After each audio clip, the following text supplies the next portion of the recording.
Now, it's probably become, getting to our topic today, it's probably become pretty obvious to some of you who have followed this channel that I have a tendency to touch on topics that are less discussed. That's both intentional on my part as someone who has consumed, a fair amount of what Catholic media has to offer. And I have a decent idea of where it's lacking, at least on a level like this of social media. And it's also probably due to the fact that I just like topics that others may not be so inclined towards.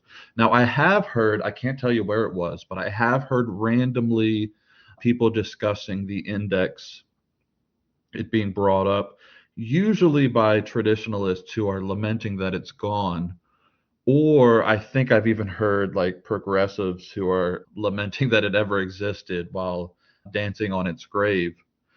I've heard nothing, as far as I know, I've heard nothing about the Catholic Legion of Decency in any type of Catholic media, which is kind of surprising as it's a uniquely American Catholic thing. Just a little quick note about the Catholic Legion of Decency. I have a tendency when I get something in my mind that I think a word should be a specific thing that it's not. When I get on a roll, I'll tend to say that thing unconsciously. So in my mind, I keep wanting to say the Catholic League of Decency. And if you hear me later in this video say league, just keep in mind it is not a league, it is a legion. Its proper name is the Catholic Legion of Decency, but when I get on a roll, sometimes I'm not paying any attention. But Catholic Legion is what it is. Now, you're also probably aware that as it pertains to history and my take on history, that I tend towards the via media, the middle way, as history is one that's hard for me to land on a specific end of a spectrum. Now, for some theological matters, some philosophical matters, I will land hard to one extreme or the other. But in history, I find the complexity, when truly appreciated, doesn't always allow for such niceties as something being 100% this way or 100% that way. The only real historical certainty that I abide by is the creedal facts of Revelation, and that I accept on a certainty of faith, which is a little different than what I'm getting at here. What I'm getting at as it pertains to this is I don't celebrate the failure of these two programs as a progressive may. I also don't lament their being gone the way certain traditionalists might. The realities for the people on the ground at the time is the most part they believed that they were guarding souls. However much they may have overcorrected or over attempted, their intentions were sincere for the most part. Not for all characters, but for one, no one could have predicted or properly assessed exactly what effect the printing press would have on society as a whole. Now, I place the advent of Gutenberg's printing press as one of the most consequential and revolutionary inventions in all of human history. Excuse me, I'm going to have to drink some of this tea here as I'm talking because I've had a little bit of issues with my throat and my voice. But the printing press, the way that it made ideas spread is only comparable. I try to think of comparisons sometimes to make it easier for people to sort of grasp the significance of something. And the only thing I can maybe compare it to is the advent of a recent thing like a viral video. I mean, at this point, viral videos are what? They're maybe 10, 15 years old, the phenomenon of them. And, a viral video gets posted on a platform like this or Twitter or wherever, and then it gets shared and spread, and there's maybe an explosion of something, right? And there's numerous things where we can look back on. At times, silly things end up in viral videos. At times, extremely significant pieces I mean, to the point where it's affecting law and judicial outcomes, right? I mean, think of like the George Floyd situation, and I don't think that we've still 10, 15 years in, we haven't had the chance to really assess what this new technology and this new reality means for us. I mean, you think of like just another example, maybe not as extreme, is the situation with the Covington kids and how the media and society picked up what was it, like a 15, maybe 30-second video, and they drew all these crazy assumptions and then basically tried in the court of public opinion, tried and condemned some poor kid because of an angle of a 15-second video. So you can see why someone objectively looking at a situation may say, hey, look, people just aren't mature enough to handle this type of technology. It's leading people to draw incorrect conclusions, and as a result, people's lives are being ruined. Well, in some way, the printing press brought all of these ideas into people's minds that the masses themselves, the masses of people, weren't quite ready to sift and assimilate. And I think history has proved correct that that is a correct assumption if we're being honest. I mean, the printing press led us right down the road to Calvin in Geneva or Puritanism, like we haven't had a good track record of discerning our abilities per a new piece of technology. Now, so on that side, I give the offices responsible for forming and running the index, I give them a lot of leeway.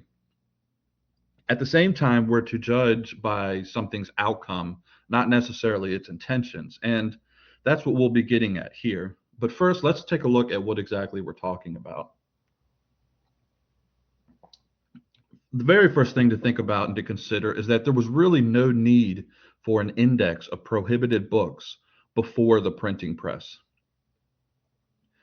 So we get Gutenberg's printing press in the 1440s in Germany. It gets disseminated, and quite quickly you begin to see the coming together of large quantities of printed material for the first time in history.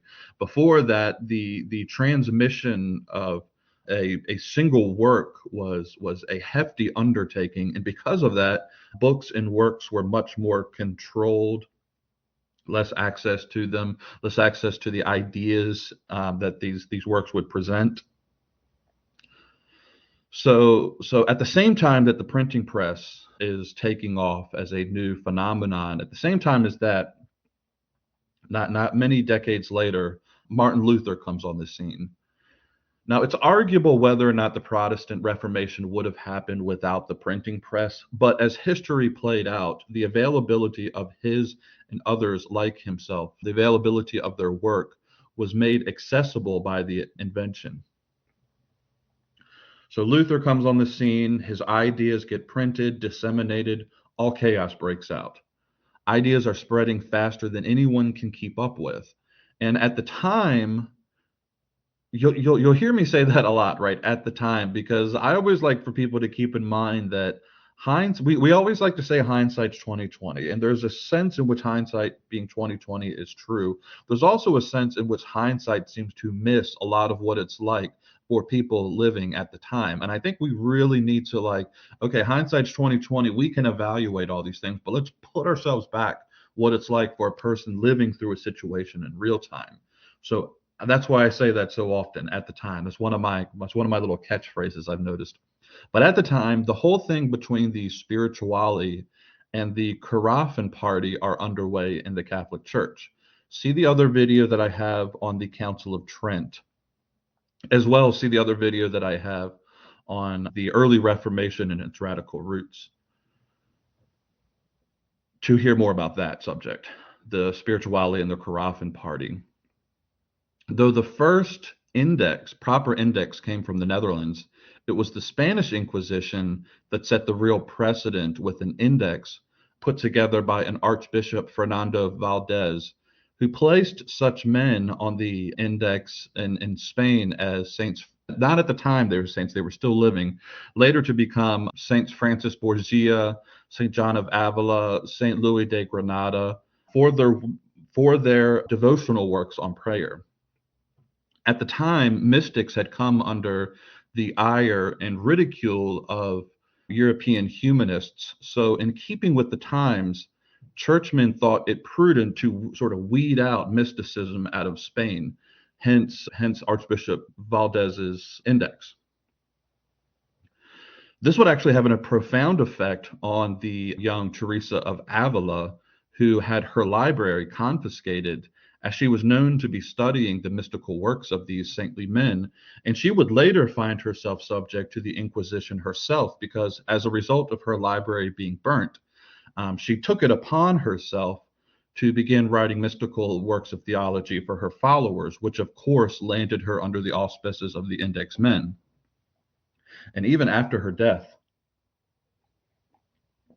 a death surrounded by the odor of sanctity, by the way, even after Teresa of Avila's death, a Dominican, Alfonso de la Fuente, went on a crusade against her and her writings, trying to have her and her works condemned and all of her works placed on an index.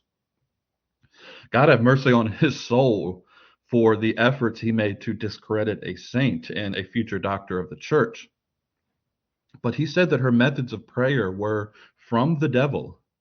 And that, of course, a woman, right? I mean, this is a time when women did not dare to teach. Of course, a woman who thought that she could teach men about spirituality, well, that must have been sent from Satan.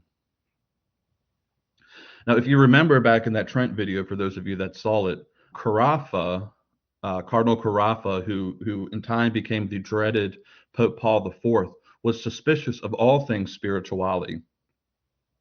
He was convinced that they were run rife with heresy and heretics, and his forming the Roman Inquisition, which caused men like Ochino and Peter Martyr Vermigli to flee Italy, that only reinforced his growing paranoia.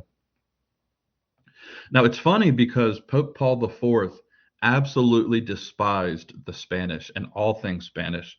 And he almost brought, he brought Italy to the brink of war with Spain, to the shock of everyone at the time, both Catholic and Protestant alike, as Spain had been the most faithful nation of all towards the papacy.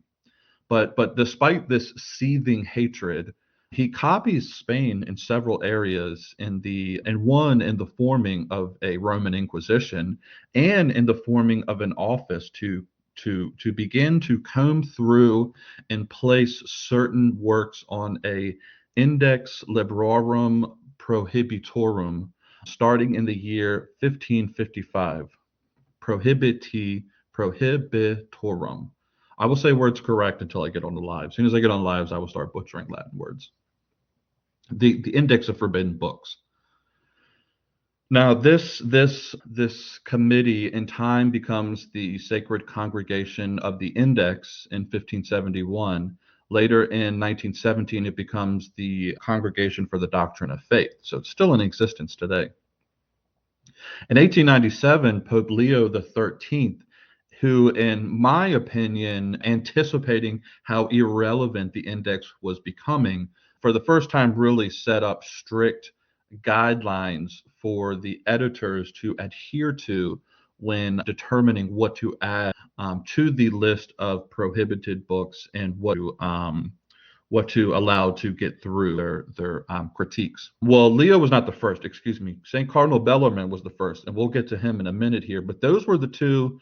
Bellarmine and Leo were the most notable efforts, in my opinion, in the entire history of the index men to give it to attempt to give it real credibility. Now, as you can imagine, with all things coming from the Caravan party, there's an element of there's a certain uncharitable element to those who hold theological positions that are different than your own, as well as there's just a strain of politics that run through its history. So, if I'm an index man and I am against the Spanish mystics of the time, for the simple fact that even if there's nothing that they're doing that's been condemned on a whole, I will put their works on this prohibited book, staining their legacy, or at least making it difficult for these people, because many of them were. I mean, we have Saint John of the Cross himself being locked in a tower for his mystical works, and the men that were responsible for prohibiting going after him. And then there's just the other side of that, which is just the temptation to use an office like that for political means. And I'm not even being facetious. If I pointed out, if I'm not even being facetious if I pointed out that many of the same people who identify as traditionalist today would in all probability be the ones who in the 16th century would be making YouTube videos and writing blog posts were they such a thing, condemning the evils of a Teresa of Avila or a John of the Cross, much like they do for Saint Faustina today. Now, the office got serious backing after the Council of Trent, though it was still a bit of a joke in reality, as the editors of the Index, the men assigned to it, were not trained theologians on whole. They were not given any real framework to work with as to what to include on the index and what to allow. So you get the sense that they just really want to toss everything onto the index, even books that had nothing to do with theology. I mean, you have works on botany or geography finding themselves on the forbidden list. And as I mentioned with politics, there are instances of works being placed on there wholly for subjective political reasons, void of any consideration of the effects on faith or morals. For example, a work advocating for Bohemian independence was placed on the index by the pressure of the Austro-Hungarian Empire, not for any spiritual. Okay, let me set up here. Much better. All right. So where was I? Yeah, works are getting listed for political reasons, for scientific reasons that they just didn't understand the science at the time. And in one of the most, I guess you could say, ironic twists of fate, Cardinal Robert Bellarmine found himself on the index, though himself an inquisitor and member of the committee dedicated to putting works on the indices, however you say that word. Excuse me. Bellarmine was actually quite embarrassed because he was assigned to join the index men.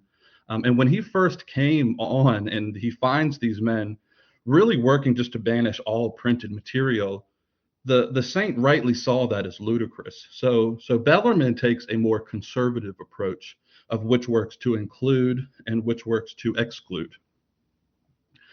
But like I said, the irony is that later in his magnum opus, the De Controversi, he would find himself in the ill favor of the papacy for his positions on the extent of the Pope's temporal powers, landing this bulwark, and Bellarmine, by all accounts, is a bulwark of orthodoxy, landing him, who was to become a saint and a doctor of the church, on the index himself, to the eternal shame of the Roman Curia.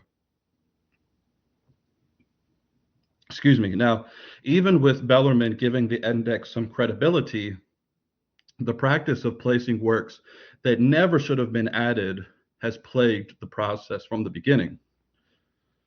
For example, in recent times, as I mentioned, St. Faustina found her works on her diaries, found its way onto the index, and her works on the Divine Mercy. And, traditionalists love to point this out, and they're usually they have to just be ignorant or engaging in a high degree of fallacy with their special pleading, like to hold her placement on the index as some kind of standard we're supposed to use to assess her. But if they were consistent, then we would also have to use that same standard to assess Borgia or Avila or Bellarmine or others who were unjustly added and later removed. There are also certain literary works that are staples of reading for today, even for many Catholics, I would assume. Like, I mean, just for example, Victor Hugo's Les Miserables was added and later removed from the index.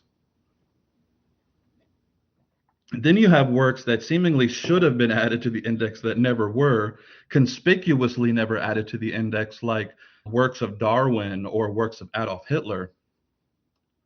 By 1966, you had Cardinal Ottaviani,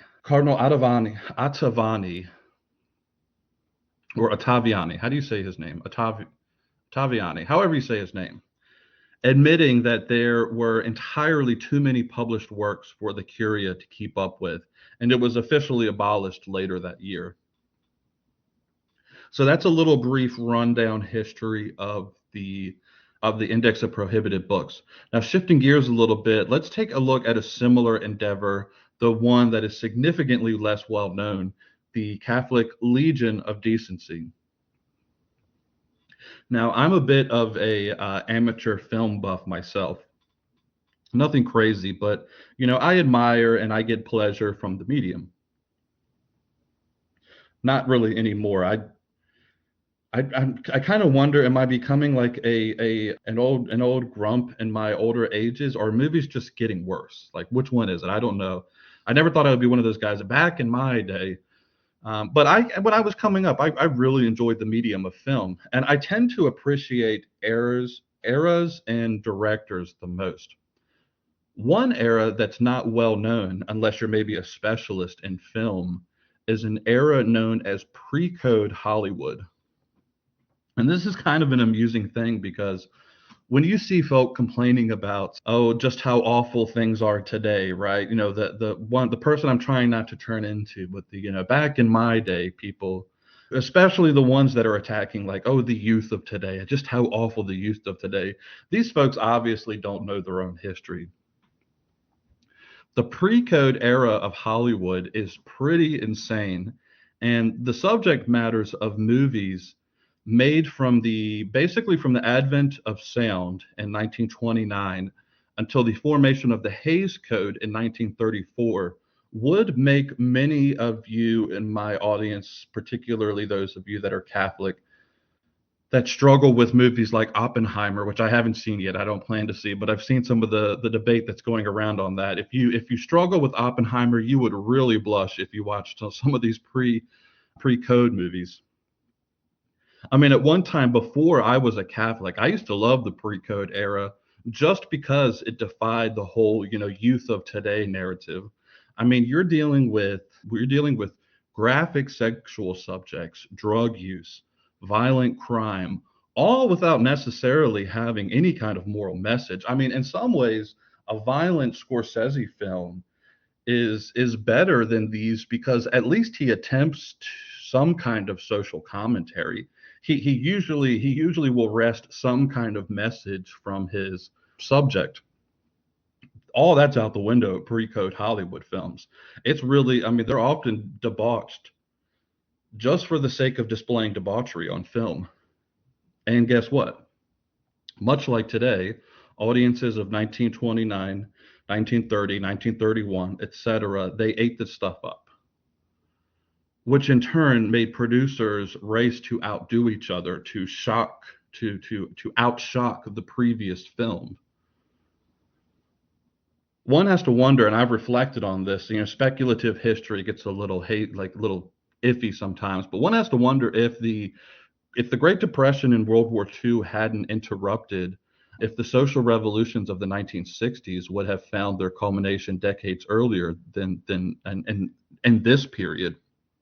Now, quite admirably, I must say, in the midst of all this debauchery, it was the American Catholic Church that took the first stand against this trend. Now, I have touched at length on the complex history of Catholic identity in America on this channel. Go see my videos on Eastern Catholics in America. Go see my video on the situation that happened with Lakota Catholicism to get a hint at what I'm talking about. But the gist of it is that in the United States, in response to the near constant pressures to conform or convert, U.S. Catholics forged a national identity that in some ways is a kind of hodgepodge of authentic Catholicism and a kind of uncomfortable Americanism. Not Americanism in the heretical sense, but Americanism in the secular sense.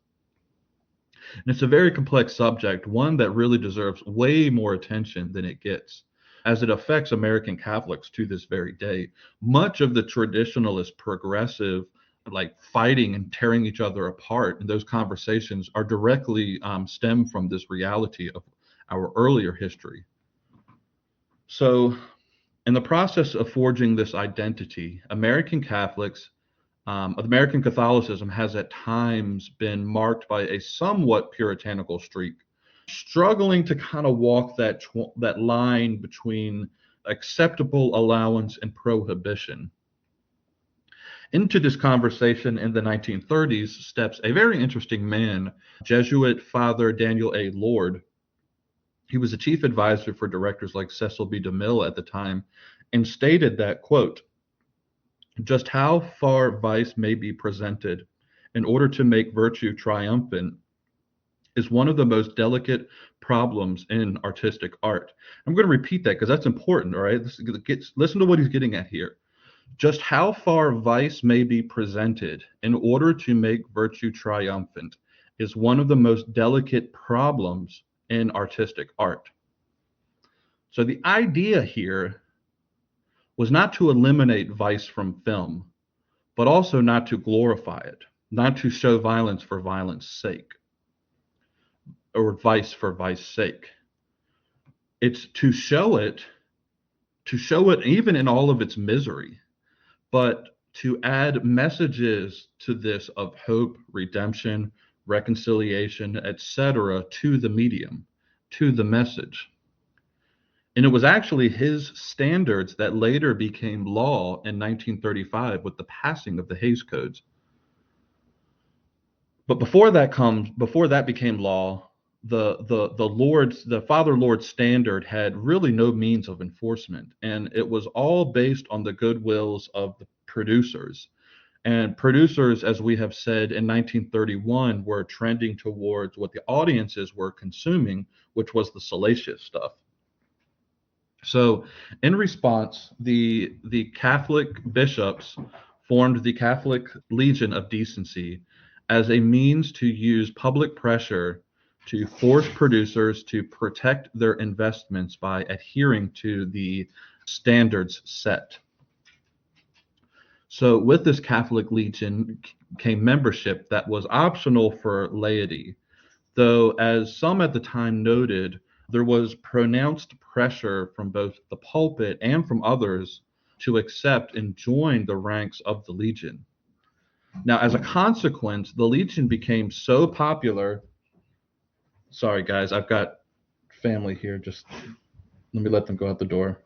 As a consequence, the Legion became so popular that they actually began affecting audience attendance of these films, something which caught the eye of both Hollywood executives as well as the Protestant churches who wanted in.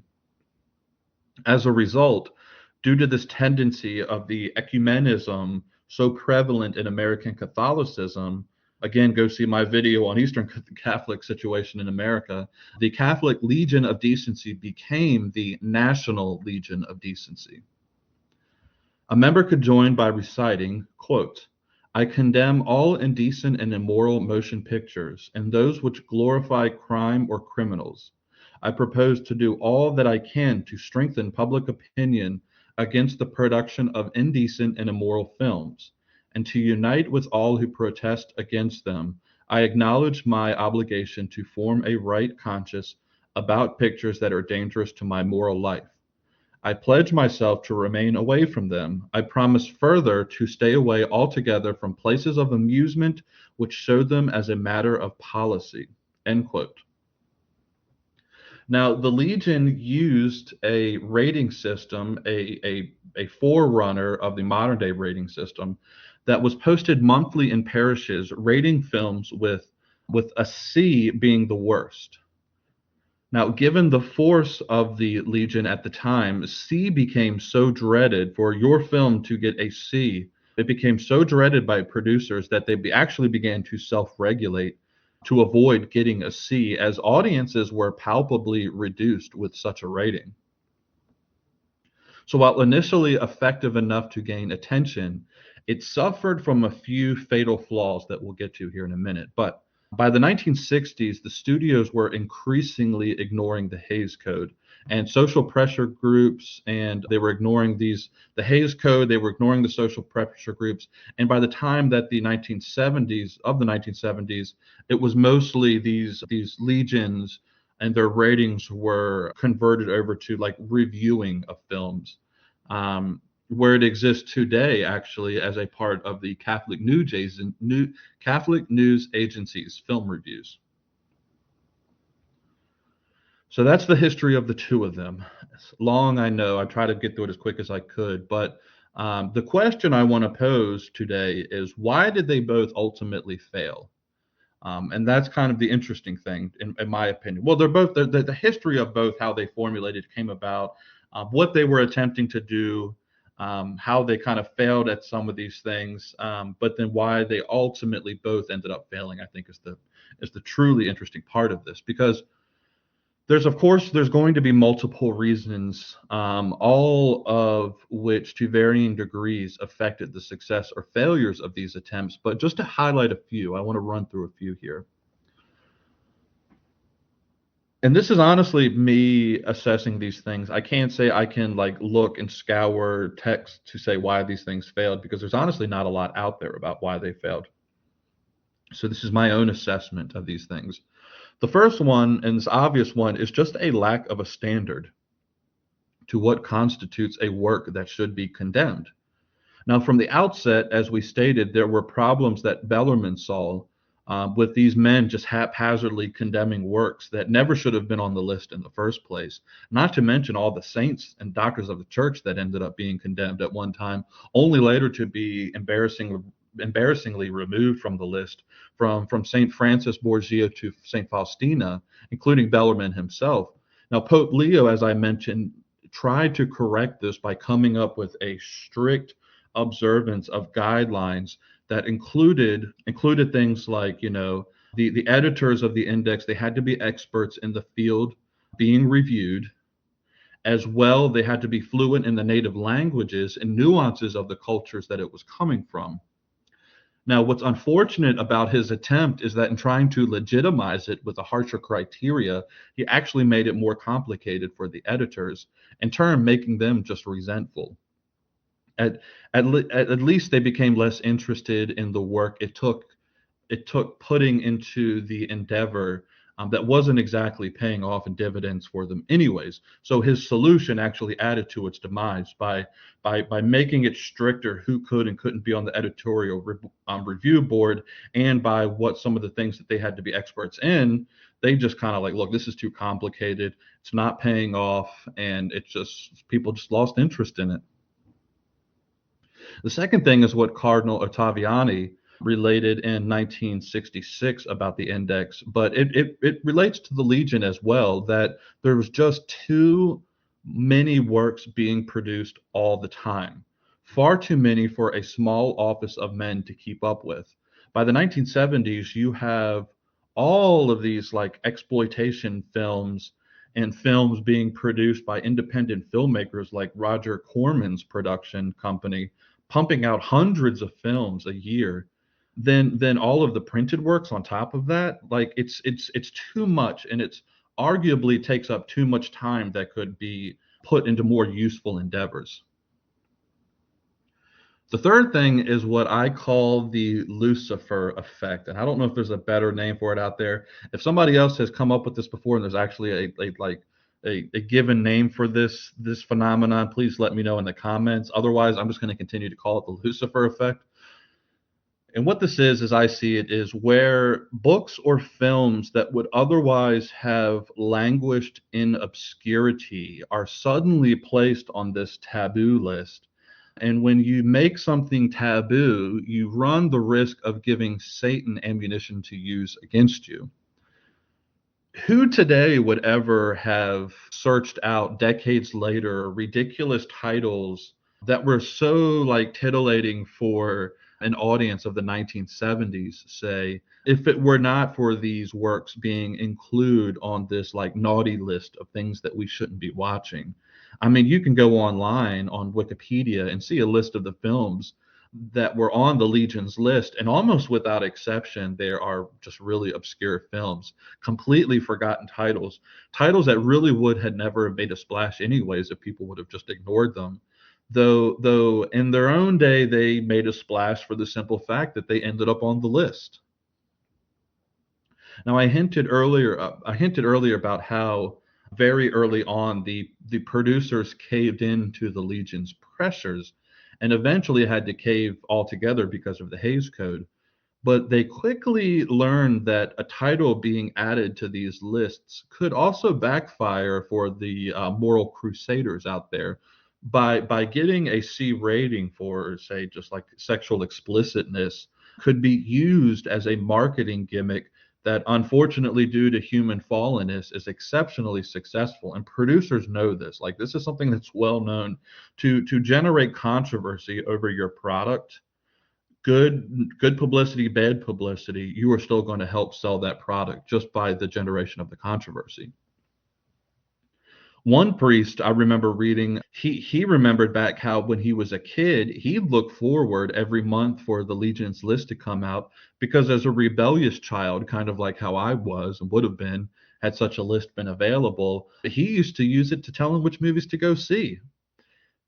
And which movies would he go after? He would look for what was on the C list, and that let him know that's the movies that I'm going to go try to find.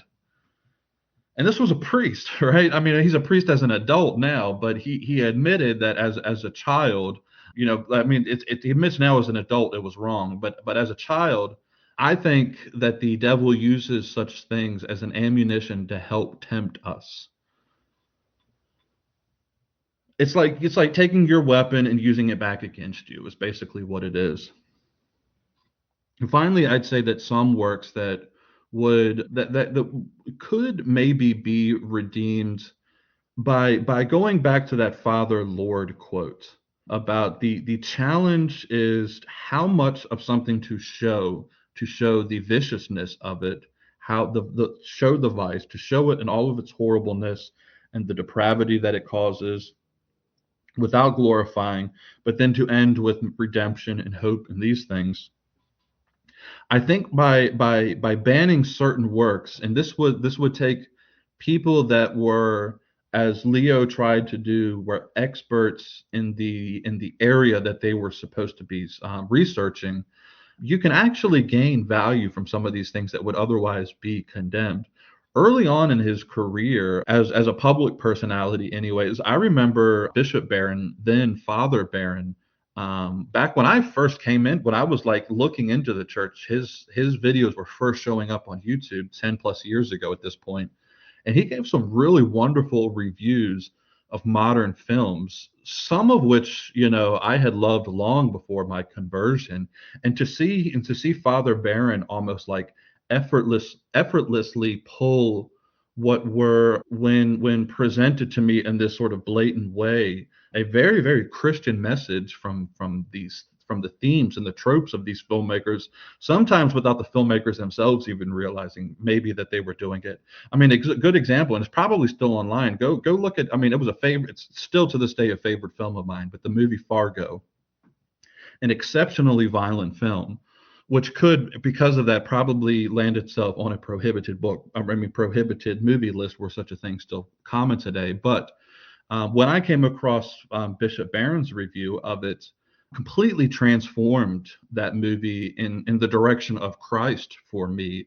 And since then, whenever I've happened to watch that movie, I see these like deeply Christian themes just elemental parts of the movie that I never would have extracted from it, right? So instead of giving Satan that ammunition, in turn, using that weapon back again, like, so let's just say, I don't know. I mean, that movie was made by the Coen brothers. I'm pretty sure due to that last name, they were probably not Christian, probably Jewish, and they probably weren't looking for Christian themes, though they do seem to have some Christian tropes in some of their movies. And I have to think that some of that is intentional. But regardless, let's just say it's a filmmaker that doesn't intend to do that. And the reaction that we would want to have is to just ban that work. Well, I think the better thing to do would to be to, where it's possible, some movies are just so reprehensible you can never get away with it. But where it's possible, to extract Christ and the true, the good, the beautiful, the transcendentals from the movie, right? So extract the transcendentals from the movie and then therefore extract Christ from the movie, sometimes against the intentions of the producers and directors and writers themselves, right? I mean, I myself, I never would have had that experience otherwise. And two to three generations before a movie, 2 to 3 generations ago, a movie like Fargo, as I said, may have ended up on the list. Whereas now, because of the work of, say, somebody that's an effective evangelizer like Bishop Barron was, it was sort of a game changer for me, right? And honestly, I really do think there needs to be more of that.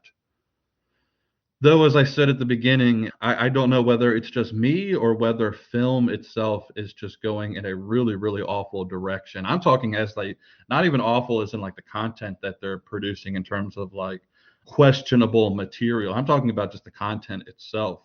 The whole medium seems to have shifted where it's now almost entirely like Marvel films, or I don't even know what they're putting out there, honestly. Now I've gotten to the point where I don't even keep up with it, right? Star Wars movies or Marvel films. The older filmmakers, some of the old war horses from back when I was younger, be that like a Quentin Tarantino or a Martin Scorsese or even like a Steven Spielberg. These guys really are probably on the way out. They're all getting older. The newer names of directors seem to be non-existent at this point. But as far as reading goes, or movies that are clearly morally objectionable, should the average Catholic be reading questionable work? I would say absolutely not. And now, even as Father Lords observed all those years ago, finding out how much vice should be portrayed in film or in a written work, it's an artistic question, and it's one that we as Catholics should be having without necessarily condemning a film altogether because of something that we may think is objectionable in that film. And no matter how much I may think the intentions of the men behind the index or behind the code, how good their intentions were, I think we can come up with honestly more effective ways than just these lists of condemnations, including Bishop Barron's way of really hijacking and Christianizing the messages of secular culture, baptizing it, if you will, the message of films and works of literature in ways that the people themselves never intended. So, let's see, where are we at? 47 minutes now. E. Michael Jones talks about it. I haven't followed much of his work. I can say he's one. I've seen some stuff by him that's questionable, stuff that's not. But if he gets that point, then I think that's a wonderful. Glad somebody else noticed it too, right? Because I don't. I'm never really looking to be the person to like disseminate mass ideas into the culture. I'd rather somebody else that's more effective and has a larger platform doing it. And then even if, look, even if you got a large platform and you want to steal my ideas, go ahead and steal them. Just get the message out there. That's my thing. So, anyways, guys, I don't see many comments. Hopefully, you enjoyed that one. I think quite a few people were anticipating this one, and hopefully, you get something out of it. I appreciate you all in your patience with my sometimes amateur streams here, like things like just forgetting to plug the computer in. I had somebody tell me the other day in one of my comments in the videos, I just saw it today, but he said that he likes the low production quality. Sometimes it's like, should I even be doing this with my low production? I feel like I'm putting quality content out, but I have such a low production And some of these other guys, man, they got nice studios and nice books and all behind them, and I don't really operate like that. So I appreciated that comment. I appreciate all you guys that watch and comment on this stuff. And anyways, today is the feast of Saint Ignatius, and I'm going to be going up to a Saint Ignatius parish today, celebrating his feast day today. So I'm going to go get ready for all of that. You guys take care, enjoy yourselves, and I will talk to you later.